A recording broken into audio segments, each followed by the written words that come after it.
I'm Jay Pitts, a real estate broker, agent, leader, and investor.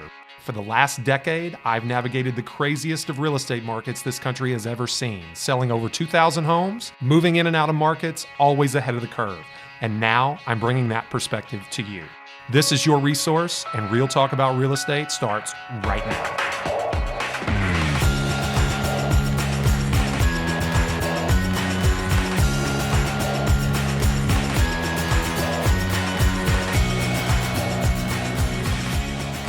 We're back, folks. Welcome to another episode of Resource, Real Talk About Louisville Real Estate. I am your host, Jay Pitts, broker owner at RE/MAX Premier Properties, leader of JT Pitts and Associates.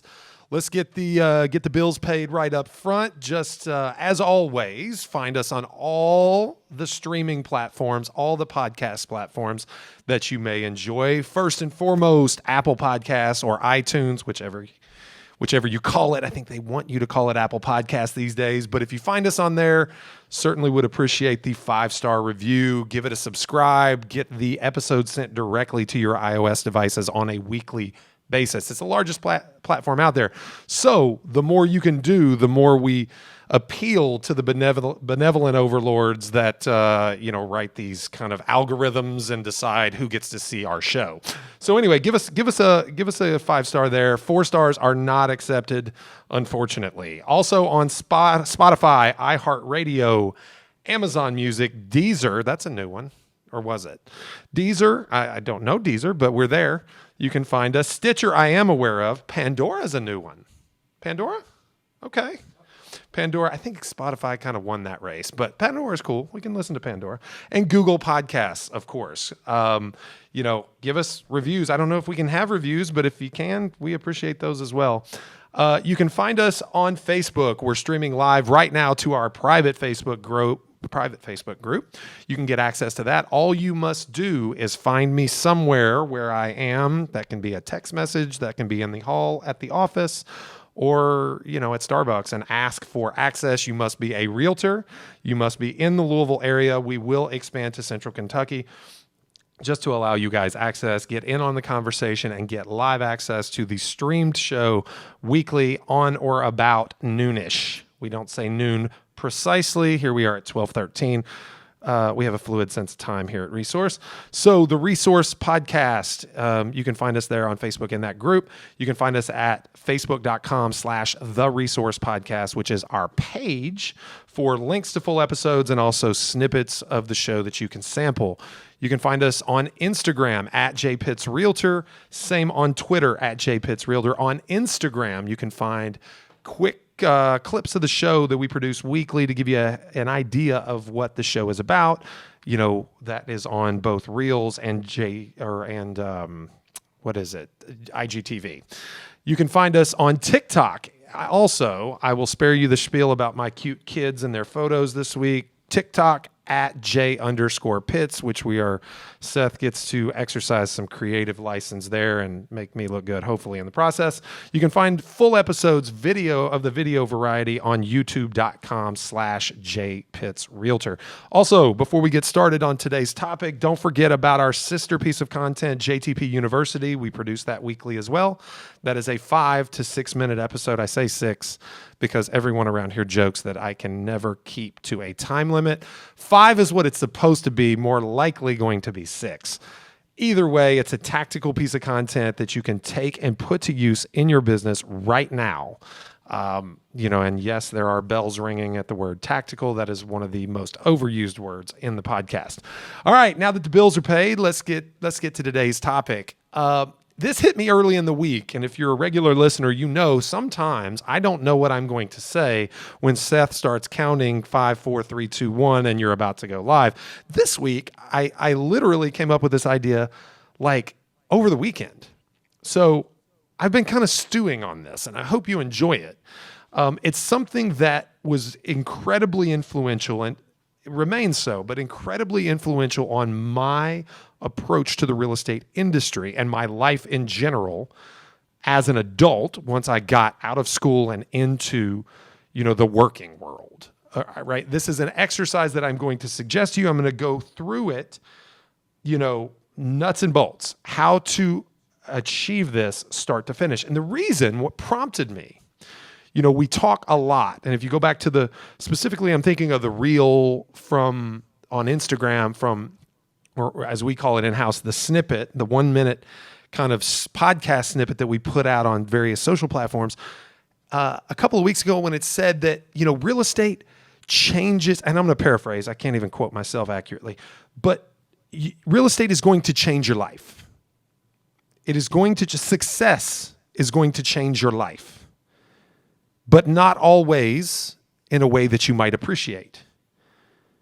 And I have on occasion had the opportunity to coach and mentor very, very successful real estate people. Now, that does not mean that they are successful people as they would define it. Okay? Everyone else would probably define them as successful, me included.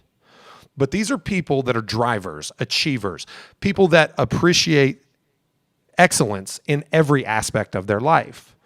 And when they apply their focus to the career of selling real estate, they excel like they do everything else. But the things that their focus is drawn away from sometimes suffer. And sometimes those are very important things, sometimes the most important things.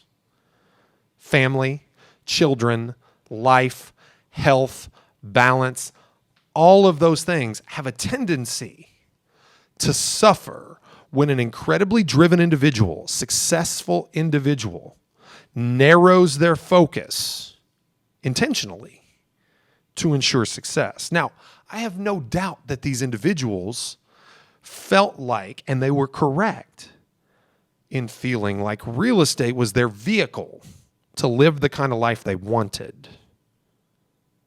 But somewhere along the way, they get caught up in the day-to-day. They get caught up in the small successes.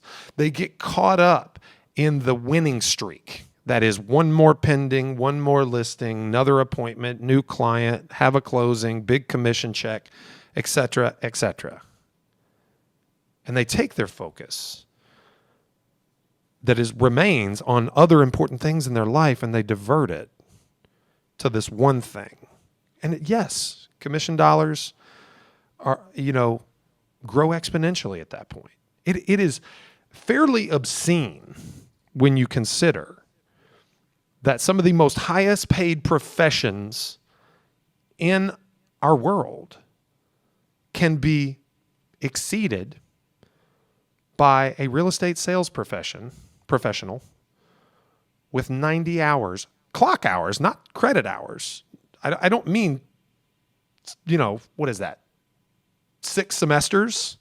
I don't mean 6 semesters of schooling. I mean literally little more than 2 working weeks of training to get licensed, and you can make more than a doctor that goes to school for 13 years and amasses hundreds of thousands of dollars in debt to do so. It's fairly obscene when you consider that. But as with a lot of industries, excelling at very, very high levels creates income disparity. So what I'm here to do as a mentor, as a coach, as a leader, is to harness that energy, that legitimacy, that success, but help them understand when enough is enough, or how to scale and impact others in a meaningful way and get what they want in the process. It's no secret. I've talked about it often on the podcast on how I drove my own personal life to the brink before I figured it out. I had the best kind of motivation, which is you're going to lose everything you care about most if you don't succeed at figuring this out. So I'm gonna walk you through step by step today on a little, exercise that codified this for me, that brought clarity at a moment of extreme confusion. Moments where you're thinking, how can I be so successful and such a failure at the exact same time? I have these conversations with real estate agents every day. So anyway, let's get into it. I call this the 100 things exercise. Now, you might say, Jay, what does that even mean? 100 things. Well, we talk often about goals. You know, I prefer the term objectives or intentions to goals. But generally speaking, I'm going to allow the use of the term goal today. Seth, is that fair? I can use goal today. Lindsay, good? All right, we're going to use goals today, but today only. Because I'm going to ask you to be a bit more aspirational than normal. I'm going to ask you to let your imagination run away with you. But before we do that, okay, we're gonna take care of the hard work first. We always do the work first. We always play later. We delay our gratification here at Resource. And so before we get into the 100 things exercise, or the namesake of the 100 things exercise, because this is certainly part of the exercise as well, we got to sit down and make a budget. Okay, so I've learned in life that usually, your constraints come down to one of two items. There's one of two constraints. Anything in your life that is limited is most likely limited by one of two things. It's either limited by time or money. Now, I suppose if you're a real estate investor, like we talked about last week, land is a very limited commodity. It is a constraint, but as it pertains to work, success, finances, that's not how I say finance, not finances. That's weird. Work, finances, success, the kind of life you want, envisioning everything that you need for you, right? We get only so many trips around this sun, and, making the most of them is certainly a high priority for a lot of us. Your constraints with respect to those things are typically time or money related. So, in that vein, we're going to consider our current finance or money constraints. We only have so much right now. We only can realistically earn so much this year and next year and the following, and hopefully there's an upward trend, a growth trend to those earnings, right? So let's consider those constraints and let's sit down and make a budget. And I'm telling you, you got to be specific. You have to include your everything you might spend money on. Even the things you don't entirely know the answer. Now, I want this to get done now. I don't want it to get done in 6 months. So I don't need you to complete a survey on how much you spend on hair care products in the next 6 months before you come up with a budget. I want you to come up with something reasonably accurate, okay? And reasonable, in terms of what you can do with what you have right now. I don't want you to be too aspirational with your budget. Okay, include entertainment. Have fun. We are not meant to live a life of no enjoyment. Sacrifice does not mean that you have to live in exile. Okay, so just be reasonable. Be realistic. You know what you're willing to sacrifice. What I will tell you is that if you sacrifice too much in service of a goal, oftentimes you putter out before you ever get there. So be reasonable. Don't say we're not going on a date for the next 2 years. Don't say that, okay? Include your mortgage or your rent, your insurance, your utilities, your gas, your car payments, all your debts, service on those debts. If your student loans are in deferment, but you ought to start paying, include what is reasonable to pay, understanding that your income is going to grow because that's what we're after, okay? Don't skip all the concerts. It hopefully won't be another pandemic year. Include what allows you to live not your ideal life, but a life worth living. Okay, and that's all I'm going to say with respect to the budget, because you got to do you. but come up with a budget. And then what I want you to do is I want you to do that over the course of a year. And I want you, because some things are not monthly expenditures. And then I want you to divide that by 12. And I want you to know what your monthly income requirement is to live the life you're living right this second. Frankly, I'm not going to quote a statistic because honestly, I don't have a ton of confidence in statistics when they're, involve the population at large. But I would say a substantial portion of people have never really even considered how much they spend or what they spend their money on. All I'm asking you to do is examine it. Then once you have that, we get to start the fun part. This is where you get to be aspirational. This is where you get to be creative. This is where you get to be a little pie in the sky. I want you to start your 100 things list. Sit down with a piece of notebook paper. I don't want you to do it on a computer, at least not the first time. I do mine on a computer now, but I've transferred it there. I think there's something magical about the pen and paper on this exercise. So do that for me, okay? Sit down, and I want you to write. I want you to write fast. I don't want you to ask a lot of questions. It's good that I'm doing this on a podcast because you don't get to. I want you to write things that you want in your life. I want you to write things that you want in your life. That could be, I want to travel to Greece. I want to watch a baseball game at Yankee Stadium. I want to go to the Super Bowl. I want my kids to go to an Ivy League school. What do you want? I want a beach house in Florida. I want this. I want that. I want to pay off all my debt. I want to do these things. Honestly, I'm having a hard time coming up with examples right now, which is kind of crazy. We can talk about that more in a moment. But I'm going to forecast how this exercise is going to go for you. I want you to have fun with this.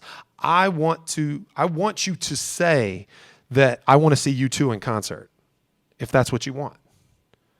These things can be as impactful, as heavy, as ground shaking for you, or as frivolous and light as you would like them to be. Either or, anything and everything you want out of life needs to be on this list. It can be subjective, objective. It can be literally anything. Literally anything. We talked about the most overused word in this podcast being tactical. Literally is the most overused word in the English language. But I literally mean literally in this case. Write anything you want. Anything you want out of life. There's nothing off limits. And I'm going to forecast this for you before you start. You're going to hit probably 30 or 40 real quick. And then it's going to slow down a bit. And you're going to hit 65 or 70, and you're going to be really struggling. And you're going to push through and start throwing the kitchen sink at this thing. And you're going to hit 80, 81, 82, and you're just going to be like, damn. What else do I want? When it was me, I was like, hey, Jen, what do I want? And she, well, what did you include? And as I read the list off, she's like, really? To several of them. It's just kind of an interesting thing. I also highly recommend you do this with a significant other. You can learn a lot about the other person. Amazing the things that we don't say to the person we spend the most time with. But yeah, quite interesting. But I'm at 82 and I'm like, I literally don't want anything else. But I want you to press. I want you to press. I don't care if it takes you an hour. I want you to press. I want you to try to get to 100. And at some point it becomes clear to you that you absolutely cannot get to 100. That's fine. No worries. No stress. Then you set the list down. Okay? Come back to it in a few hours, see if anything else sparks your mind. But there's a good chance that you don't hit 100. That's why it's 100. So there's a couple lessons to learn from this exercise. First thing is you did your expense-based budget. So you know what it costs you to live today reasonably the life that you have. So it's a reflection of what you have, and it is signified or put forth in writing to a dollar figure. You know what that costs. You know everything you earn over and above that is savings. Okay? So you can put that, you can put that in, your 401k, you can put it in to Bitcoin, you can buy real estate with it, you can spend more and get a nicer vehicle. You can increase your expenses. That's certainly that's what most people do. Income increases and expenses increase incrementally. Totally fine.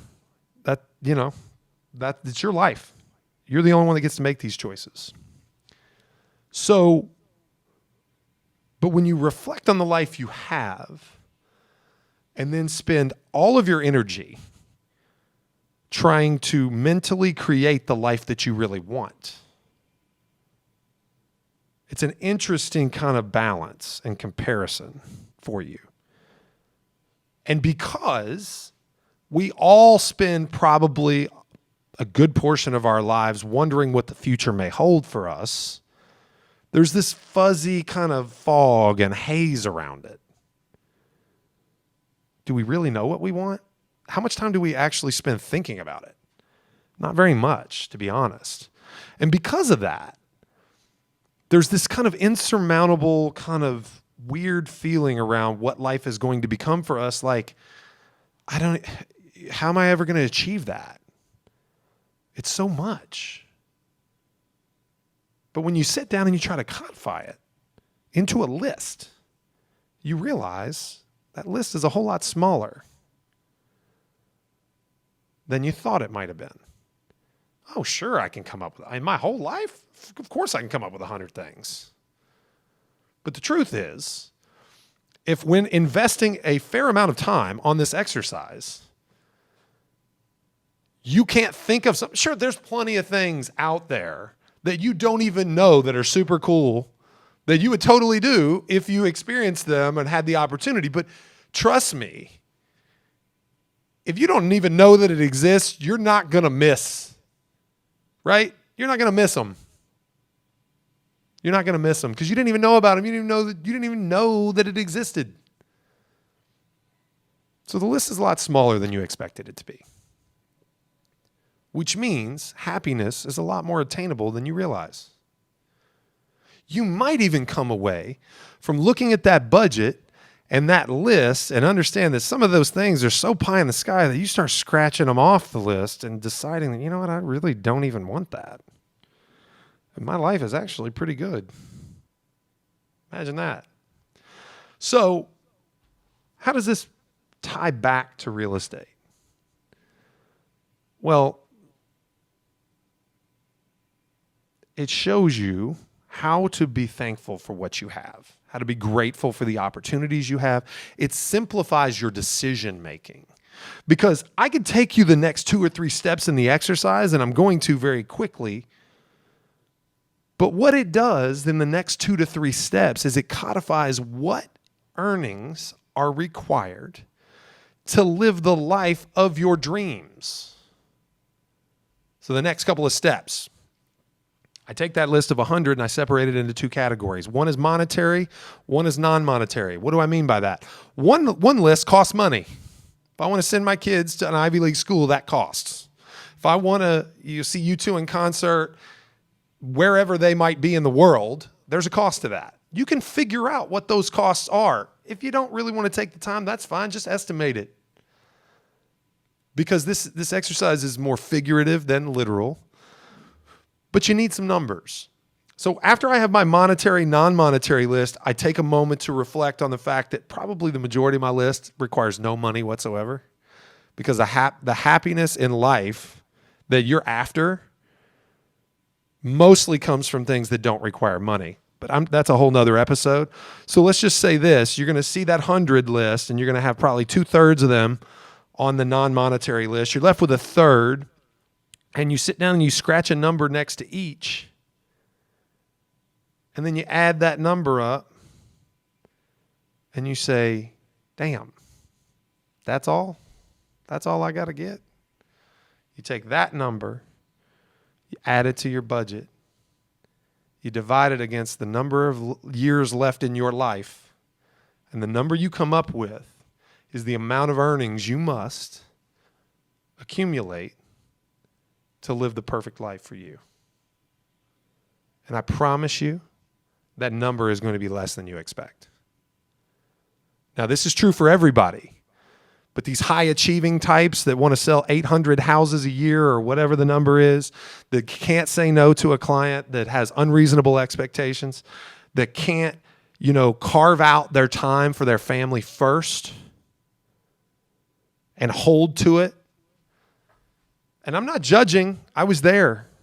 I'm still there at times. There are moments where I make poor choices. Moments where I lose my balance. Go on an appointment at a time that I shouldn't, with a client that I shouldn't, and chasing after something that I don't need. Because if I reflect on my 100 things and that final number,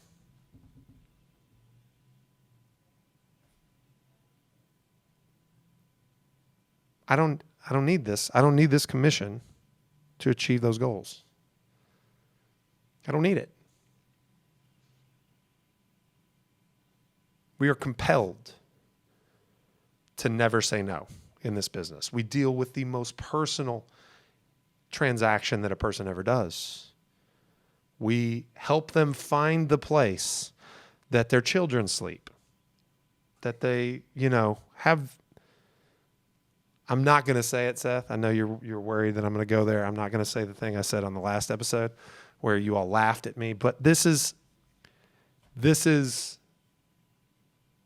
a very personal process. A house is not a home, but you're not really selling houses. You're selling homes. You get access to information about people that no one else does. You get to see them at their worst. They're most vulnerable, financially, personally, emotionally. If you don't believe me,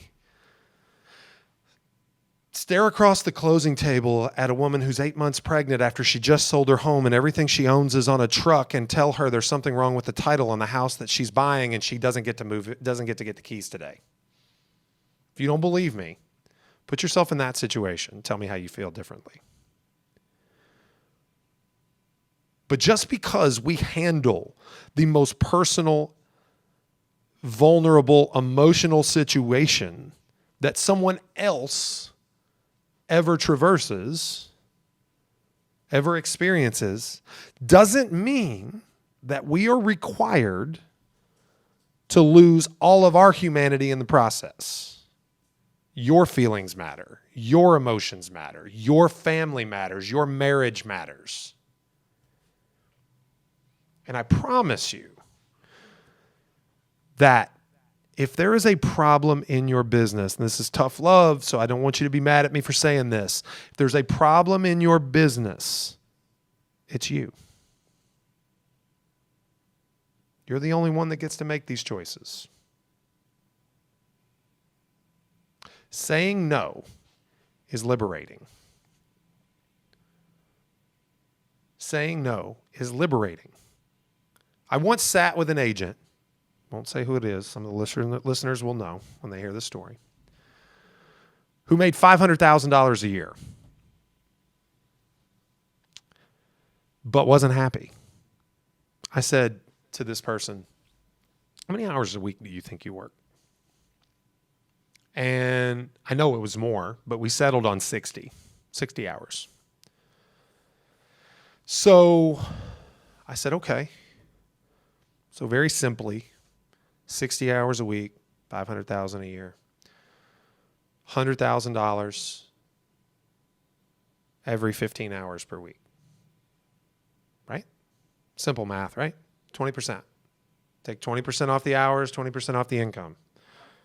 This person does enough business that this is not an outliers statistics game that we're playing here. Very, very simply, you could attribute $100,000 of earnings per year to every 15 hours this person would work on average per week. And that's not even true, I will tell you, because they work more like 80 hours a week. But let's just, for example, say this. And I said to this person who'd never, ever thought about it this way before, I said, what could you not do in life with $400,000 a year? He looked at me kind of funny. He said, well, I don't know, not really much. How different would your life be? Rephrase the question. Wouldn't be much different. I said, most people's life wouldn't be much different. You live a pretty good life. Maybe you save $100,000 less because you're certainly not spending that much. Pay a little less taxes. They said, yeah, that sounds about right. I said, okay. But what could you do with 15 more hours a week? Could you spend it with your spouse? Could you spend it with your kids? Could you have some friends? Could you have a hobby? Could you work out a little more? Could you take better care of yourself? What could you do with 15 hours a week unencumbered? Because that's genuinely the choice for this person, right? Oftentimes it comes down to this one choice. How much is enough? And what am I willing to trade for it? In this case, the person was willing to trade 15 hours for $100,000. Not 15 hours, 15 hours a week. That's a lot more hours than that when you do the math, but still, you understand my point. And that's the first step to the solution for most people. Well, I take that back. It's the second step. Because the first step is having the realization to begin with, which is exactly what you're going to do when you do the 100 Things exercise.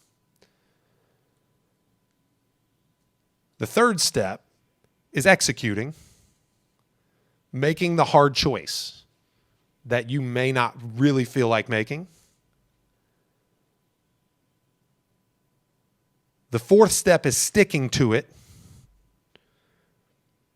And the fifth step, if you choose, is to support and surround yourself with great people that you inspire so you can earn the same and work less. Because after all, we're still drivers. We're still achievers. We still think it's never enough. Hopefully, through this episode, through this talk, through this exercise, you just learn that there are other things in life that are more important. I want you to have your cake and eat it too. But I don't know that I'm certainly not willing, if I'm ever put to the choice, to lose the things that I once thought I might. Ending the show on a somber note today, unfortunately, but give this another listen. If you're watching it live today, come back and listen again.